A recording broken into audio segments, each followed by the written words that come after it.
I used to have this very specific fantasy about who I would be once I finally got my life together. Oh, I think we all have that fantasy. Right, like in my head, she would wake up at 5 a.m. every single day without an alarm.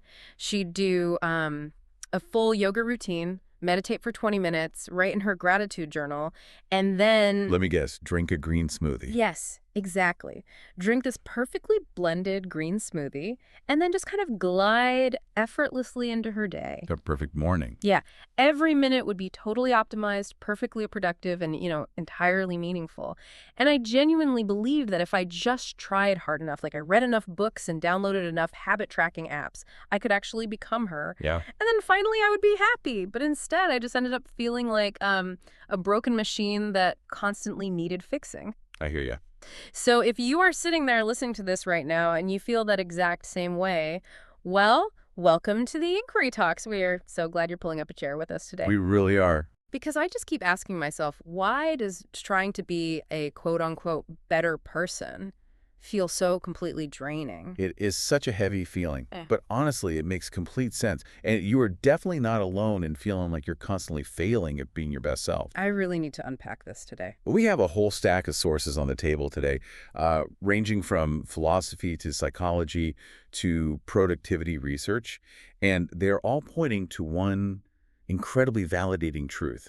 Inches. Trying to be perfect is exactly what is making us miserable. I mean, I feel that in my bones Yeah. because I constantly feel like I'm just not doing enough, even when on paper, I'm doing everything right. Like my to-do list is checked off, I am working so hard, but I still feel like I'm falling behind. Why do I feel like this? So there is actually a clinical term emerging in the research for that exact feeling. It's called productivity dysmorphia. Productivity dysmorphia. Okay, so like body dysmorphia, but instead of how you look in the mirror, it's about, well, how much work you get done.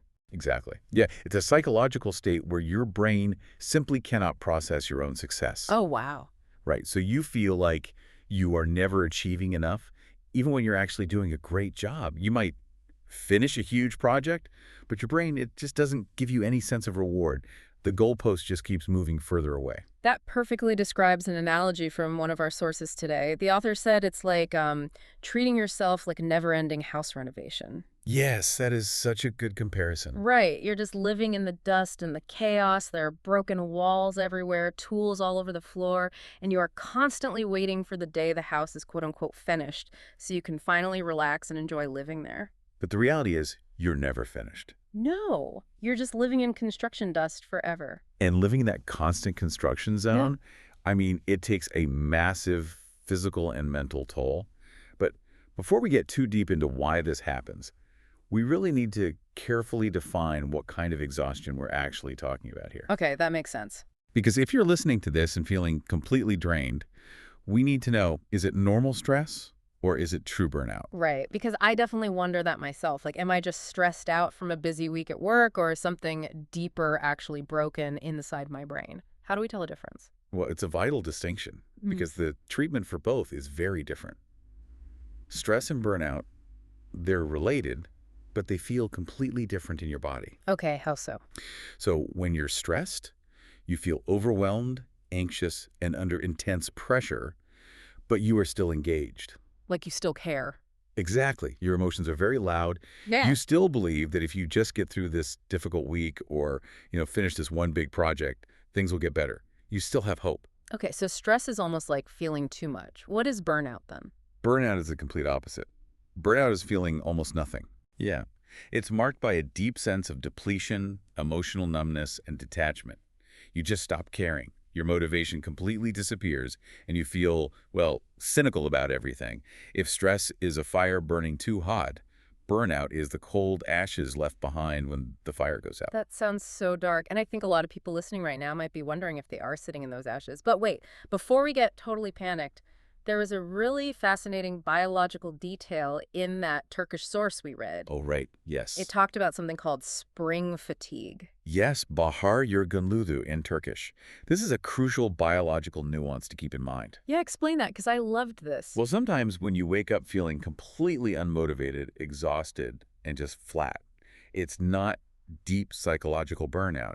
It's actually just your biological clock trying to adapt to the changing seasons and the shifting sunlight. I love this so much because it takes all the blame off our shoulders. Like, as the days get longer in the spring, your brain starts producing more serotonin, right? The hormone that makes you feel awake and happy. Exactly. But at the exact same time, your body is trying to drop its production of melatonin, which is the sleep hormone. Precisely. And for about 2 to 4 weeks during a season change, your hormones are basically fighting each other. Wow. Yeah, you get this sort of biological jet lag. Your body is physically confused. So if you're feeling this extreme fatigue and lack of motivation, and it only lasts for like 2 to 4 weeks during the spring, it might just be biology. Yes, exactly. You just need to rest and let your body adjust. But I guess if that emotional numbness, that physical exhaustion, and that feeling of being completely detached lasts for months and months. That is true burnout. Okay, so if it is true burnout, we have to ask the big question, why is this happening to so many of us? Like, why is an entire generation walking around feeling so exhausted and empty? To understand the mechanism behind it, we need to look at the ideas of the philosopher Byung-Chul Han. Okay. He wrote a very famous book called The Burnout Society. And he suggests that there has been a massive shift in how our modern society operates. A shift in what way? Well, from his philosophical perspective, he argues that in the past, we lived in what he calls a disciplinary society. A disciplinary society. So are we talking about the classic factory model here? Like a boss stands over you, tells you exactly what the rules are, and you get punished if you break them. Exactly. According to Han, a disciplinary society is driven by the word no. It's driven by the phrase, thou shalt not. Right. The power is external. You have an external boss, strict social rules, and clear boundaries. Right. And because the boss is outside of you, if they push you too hard, you can rebel. Yeah, you can go on strike. Exactly. You can complain with your coworkers. You can push back. Okay, that makes sense. But he says we don't live in that society anymore. Right. He argues we have transitioned into an achievement society. Yeah. And the guiding phrase is no longer no. The guiding phrase is yes, we can. But wait, yes, we can sounds so positive. I mean, it sounds like freedom and empowerment. How is that causing burnout? It does feel like freedom at first. But in this achievement society, Han argues that we are no longer just obedient workers. We have become entrepreneurs of ourselves. Hold on, let me make sure I understand this.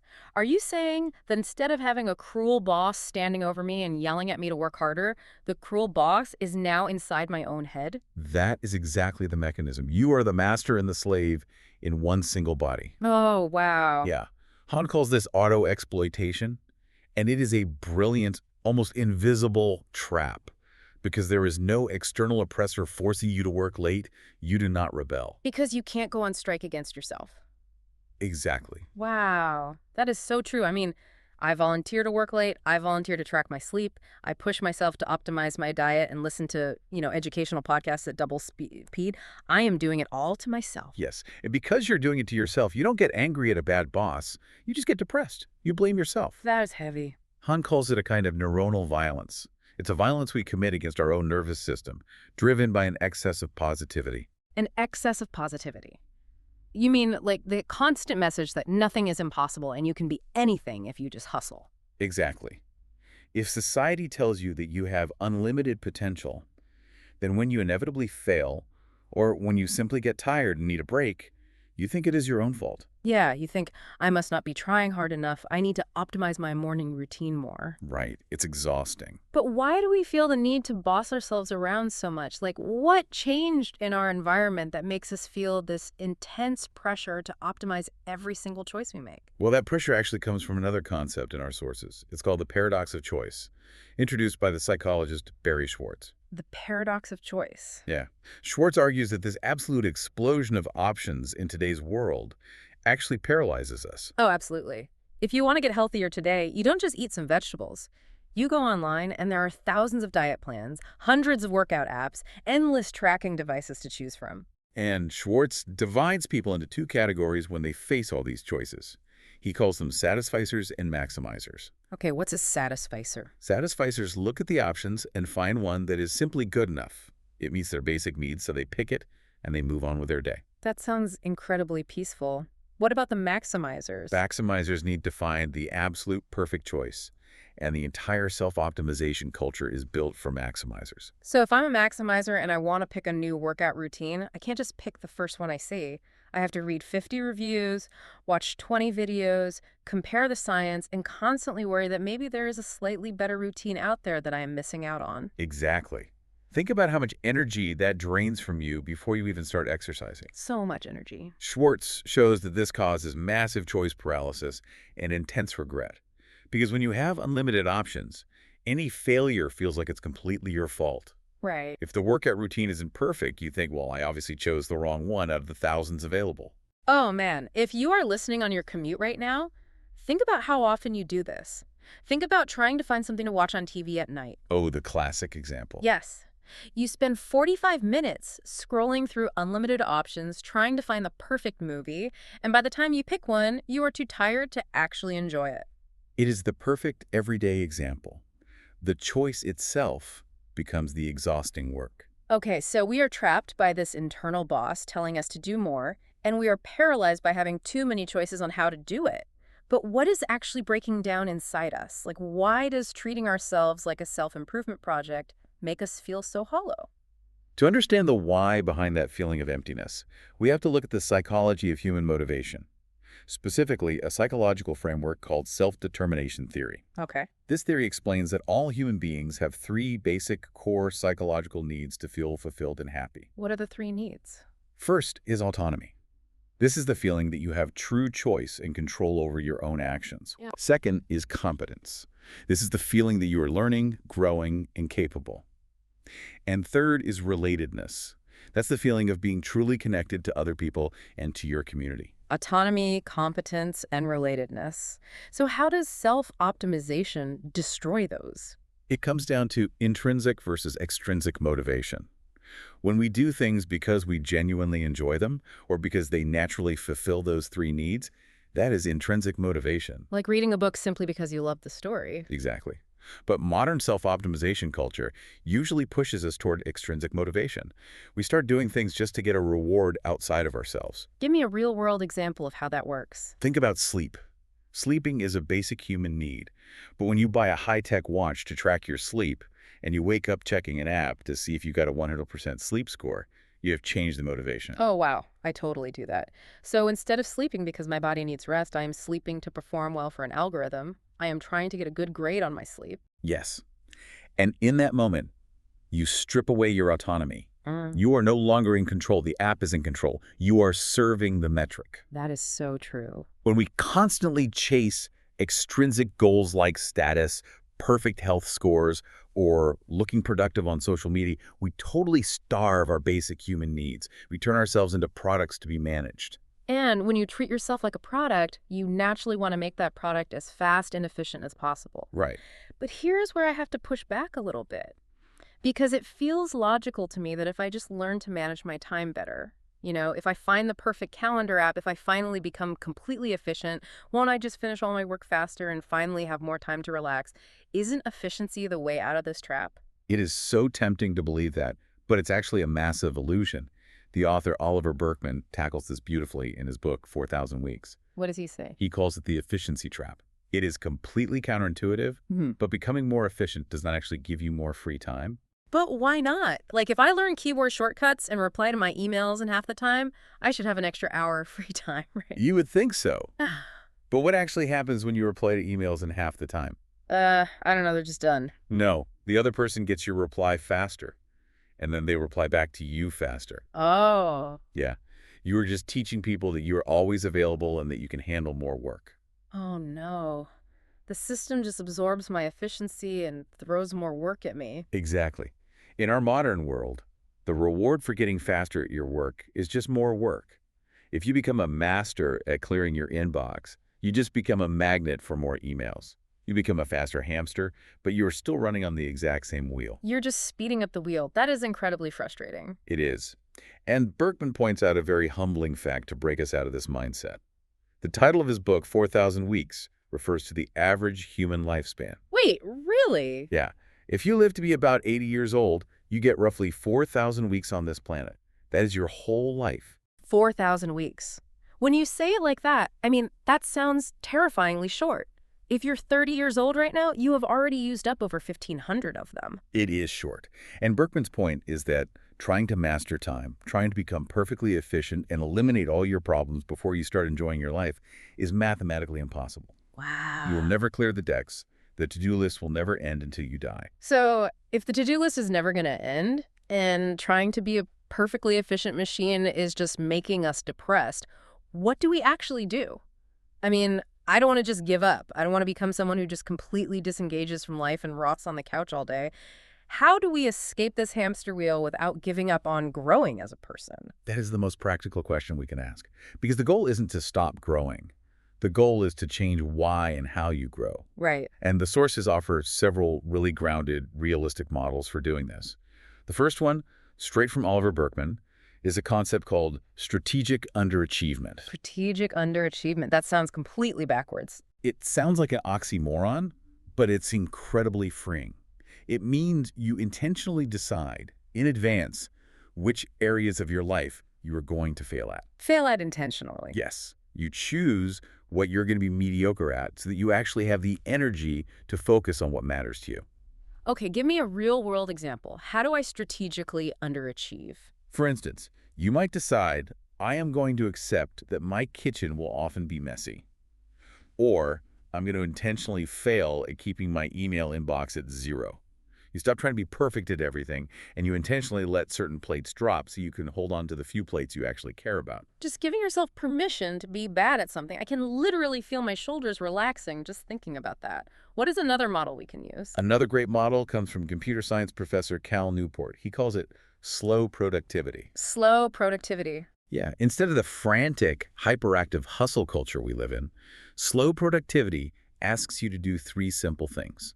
Do fewer things at once, work at a natural, sustainable pace with variations in intensity, and obsess over the quality of what you're making, rather than the speed at which you produce it. I love that. It reminds me of the research mentioned in the sources about how ancient hunter-gatherers worked. Oh, yes. They didn't have this constant, low-level, 8-hour grind that we have today. They would work intensely for a few hours to hunt or gather food, and then they would deeply rest. Exactly. Our biology is designed for intense bursts of effort followed by deep recovery. But today, we never truly recover. And that constant low-level grind we just talked about, it doesn't happen in a vacuum. It is actively fueled by the devices in our pockets. Because if our biology wants us to rest, why is it so hard to actually do it? It's a great question. Like whenever I try to just sit still and recover, my brain screams at me to pick up my phone or listen to an audiobook. And that brings us to a crucial shift from the writer Jenny Odell. She talks about resisting what we call the attention economy. The attention economy. Right. The reason you cannot rest is because social media feeds, news apps, and email platforms are literally designed to prevent you from resting. Odell argues that your attention is being mined as a resource by these companies. Right. Our concentration is the actual product being sold to advertisers. Every second we spend scrolling is profit for someone else. Yes. So she argues that in a world that constantly demands your attention and constantly demands that you be productive, sometimes choosing to do absolutely nothing is actually a radical act of resistance.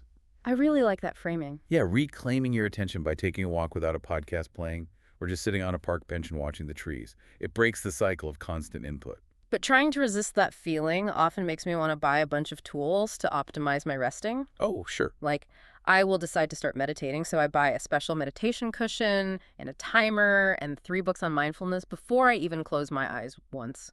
And that brings us to our final practical concept. In the software development world, they call that premature optimization. Premature optimization. Okay, I have a feeling a lot of us are guilty of this. How does it work? Well, think about someone who decides they want to start running. Before they've even jogged a single mile, they go out and buy the most expensive running shoes, a high-tech smartwatch to track their heart rate, and special athletic clothing. Oh, yeah. They spend all this time and money optimizing a habit they do not even have yet. Oh, I have absolutely done that. If you're listening right now and feeling guilty about the expensive, unused gear in your closet, I am right there with you. You feel like you are being productive because you are buying the gear, but you are not actually doing the hard work of running. Exactly. Premature optimization is a trap because you do not even know what works for your body yet. The better approach is to allow things to be messy. Just be messy. Yeah. Build an imperfect, sustainable habit first. Go run in your old dirty sneakers. See if you even like running. Once you have a messy working system in place, then you can slowly fix the parts that need fixing. Don't try to build the perfect system before you start. So we need to allow ourselves to be messy. We need to accept that we are not going to be perfectly efficient right out of the gate, and we need to choose the things we are okay with failing at. Yes. When you put all these pieces together, you start to realize something profound. You stop viewing yourself as a project that is constantly behind schedule. That is the absolute core of it, isn't it? The toxic belief that we are a problem to be solved. If we can just let go of that. Well, before we wrap up, I want to leave you and everyone listening with one final provocative thought to really explore this week. Okay, I'm ready. A mountain doesn't try to be less rocky, and a river doesn't apologize for its curves. They just are. Wow. You are a human being to be experienced, not a broken machine to be solved. When you stop fighting your own humanity, you finally create the space to actually heal. A human being to be experienced, not a machine to be solved.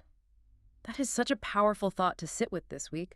We really don't have to earn our right to be here by being perfectly productive. If you are listening to this right now, leave the dust of the renovation behind for a little bit this week. Just be. Absolutely. If this conversation helped you feel a little lighter or, a little less alone, consider giving us a follow or a subscribe and maybe leave a like. It really does help the channel out, and it helps us keep having these discussions with you. We have so many more deep, interesting conversations coming your way every single week. We'll be right here waiting for you next time. See you next week. Take care of yourselves. See you next week.